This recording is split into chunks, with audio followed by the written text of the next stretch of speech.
right, 5.3 part 2. So first thing we're going to talk about, Annabella, are our special right triangles. So we've got 3 special right triangles depending on what our theta is.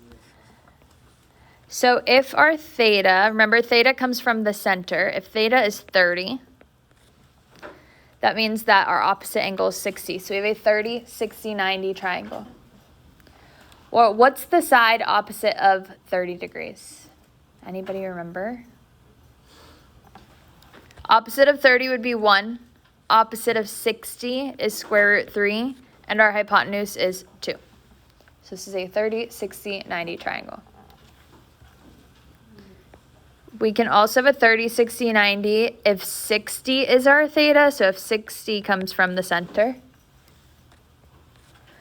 Same thing, opposite of 60 would be square root 3. Opposite of 30 would be 1, and our hypotenuse is 2. So the 30 and the 60 just switch, which means that the 1 and the square root 3 switch. And then our other special right triangle is a 45, 45, 90. Opposite of the 45s would be 1, and our hypotenuse is square root 2. So you have to know your special right triangles.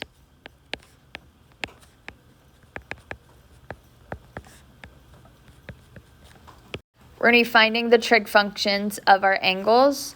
So for A, it kind of draws it for us over here. So we're going to look at this picture. So 35 degrees is here, this line. But when we draw our triangle, we drop down the third side to the x-axis. So our angle that we're looking at here would be this angle.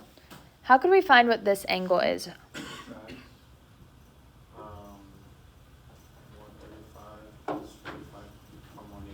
Well, this whole thing is 135. So we do 180 minus 135. But yes.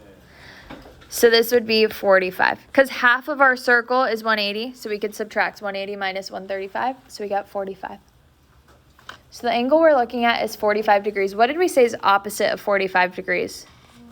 1. So our 2 side lengths are going to be 1. And our hypotenuse is going to be square root 2. Now this question is asking us for the cosine of 135. So we can find the cosine of 45 degrees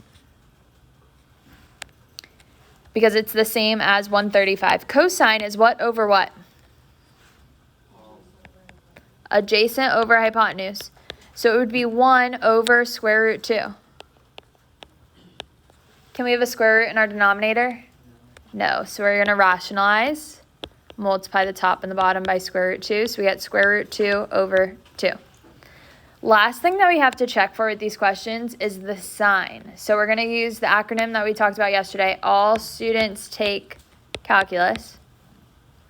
And we're in the second quadrant. What is positive in the second quadrant? Sine and cosecant. Sine and its reciprocal. But this question asks us to find cosine. So what does that mean that our answer has to be? Negative. Perfect. Because cosine is negative in the second quadrant. So our answer would be negative square root 2 over 2. All right, for B, we're going to do the same thing. I'm going to draw our triangle here.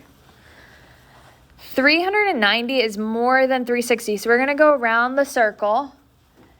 How much more do we need to go around the circle? 30 degrees. How did you know that?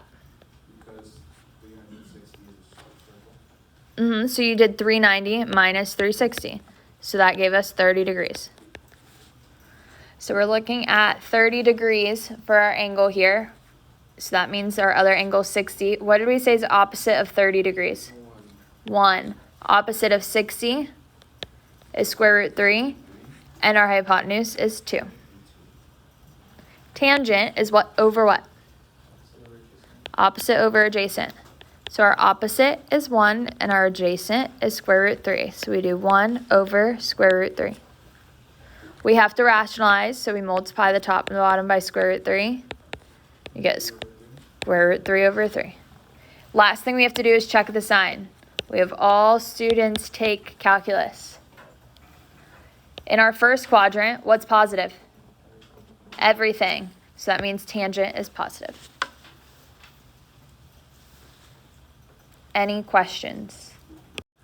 Next thing we're going to talk about is the reference angle. Reference angle is how far away we are from the x-axis.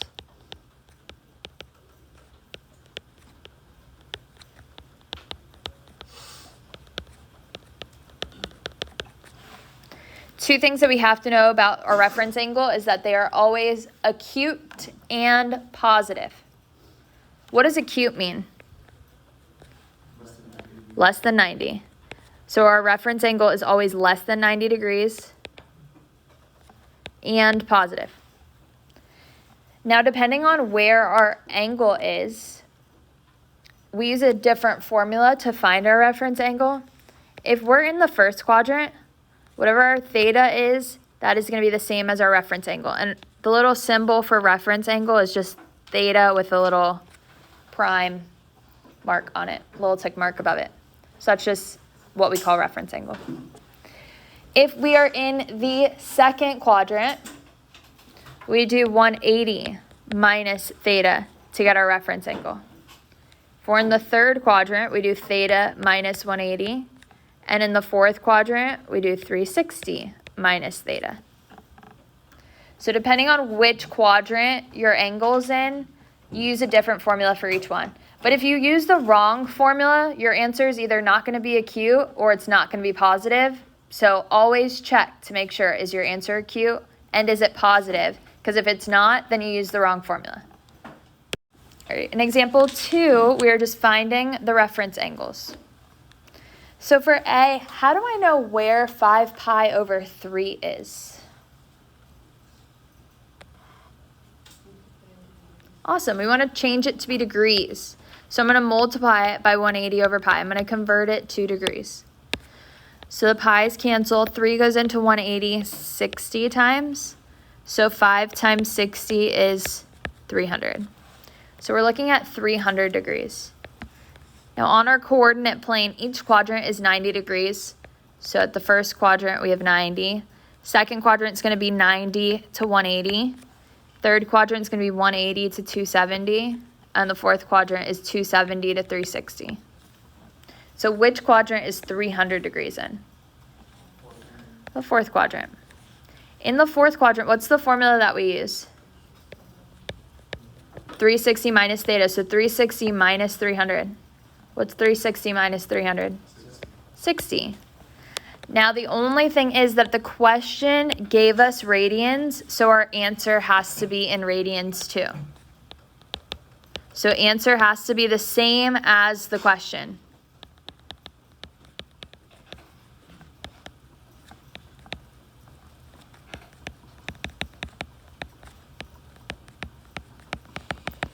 So how would I change 60 degrees back to radians? Multiply it by pi over 180.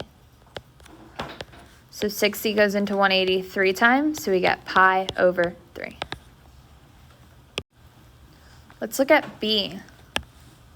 B, we have 870 degrees. So we know we're going to go around the circle at least once. How do we find out how much more we're going to go around? What can we do? Subtract 360. So 870 minus 360 is 510. Do it again. We know that it's still more than 360, so let's subtract another 360. That would be 250. No, 150. So 150 degrees. Which quadrant is 150 degrees in? The second quadrant. Which formula do we use when we're in the second quadrant to find our reference angle? 180 minus theta, so 180 minus 150. What's 180 minus 150? 30 degrees. So our reference angle is 30 degrees. The question was in degrees, so our answer has to also be in degrees. If the question gives it to you in radians, you have to convert it to degrees to find your answer, but then make sure you convert it back to radians. Next, we're going to be evaluating trig functions. So these are the steps for when we evaluate our trig functions. First thing we want to do is find the reference angle. Then we want to determine the sign of the trig function. So determine the sign, whether it's positive or negative. We need to use all students take calculus. And then we want to find the trig function that it gives us. So find the reference angle, determine the sign, and then find the trig function. So in example 4, we're using reference angles to evaluate the trig functions.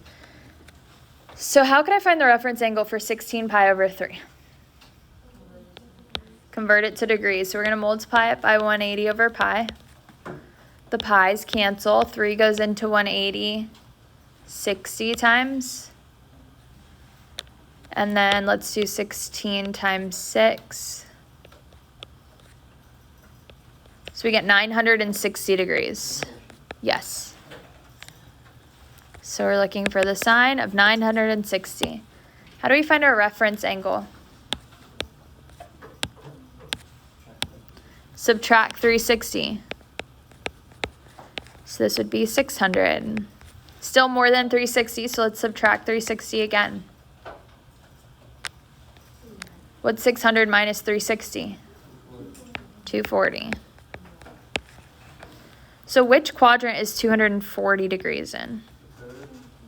The third quadrant. In the third quadrant, what's the formula we use to find the reference angle? I do 180 minus theta. So just kidding. Theta minus 180. 240 minus 180. What do we get? 60. So our reference angle is 60.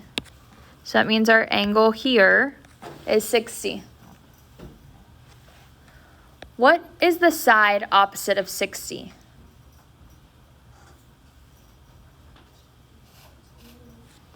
Square root 3. Perfect. What's the side opposite of 30? 1. And what is our hypotenuse? 2. Perfect. Sine asks for what over what? Opposite over hypotenuse. So our opposite is what? Square root 3. And what's our hypotenuse? 2. What else do we have to do? We don't have to convert it to radians when we're evaluating, because 60 degrees just helped us find here our reference angle, but we found the sine of this, which is square root 3 over 2. So we don't have to convert back, because you can use 60. Like, it's our answer, we're not giving a degree, we're finding the sine of it. Find the sign. We need to know if it's positive or negative. So we have all students take cash. What's positive in the third quadrant? Tangent. So we found the sign. What does that mean? Our answer has to be negative. So it's negative square root 3 over 2. Let's do it again with secant. So how can I tell where negative pi over 4 is? Convert it to degrees. So we're going to multiply it by 180 over pi. Pi's cancel. 4 goes into 180 45 times. So we're finding the secant of negative 45. So negative goes down 45 degrees.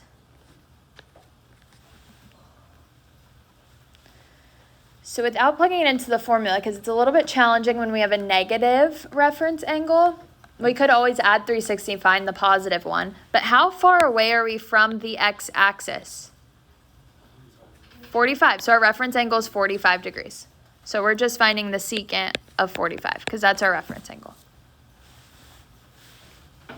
So if we wanted to, you can add 360,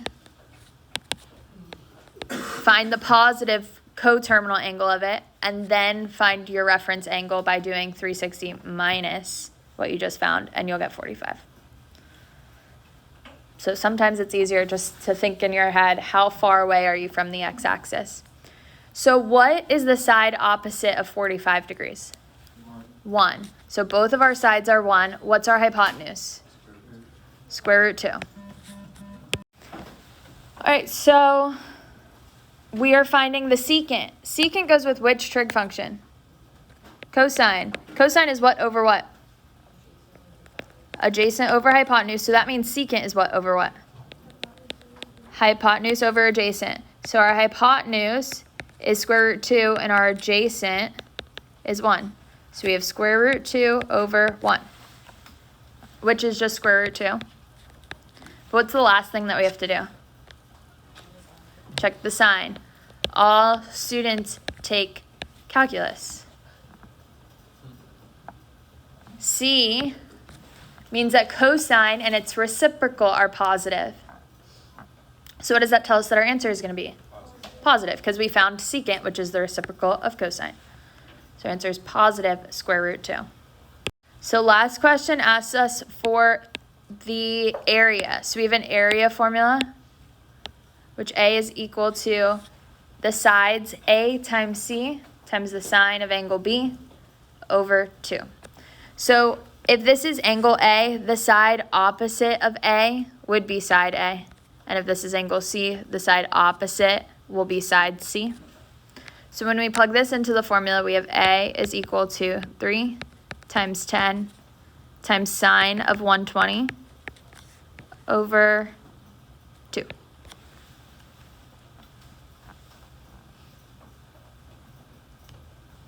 Now we can do this without a calculator by finding our sine of 120. So I'm going to do it on the side over here.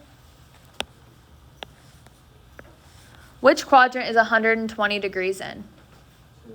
The second quadrant. We're going to go here. In the second quadrant, how do we find the reference angle? 180 minus 120. And we get 60. So our theta is 60. What's the side opposite of 60 degrees? Square root 3. And what's our hypotenuse? 2. So for sine, sine is what over what? Opposite over hypotenuse. So this would be square root 3 over 2. And we have to check the sign of it. We have all students take calculus. S means that what's positive in the second quadrant? Sine.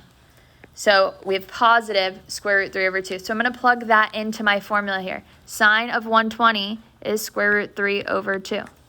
So we have 3 times 10 times square root 3 over 2 over 2. When we multiply all of this together, we're going to multiply the top together. So 3 times 10 would be 30. So 30 square root 3 over 2 over 2. What's 30 divided by 2? So 15 square root 3 over 2. This would be our area. And our unit would be centimeters squared.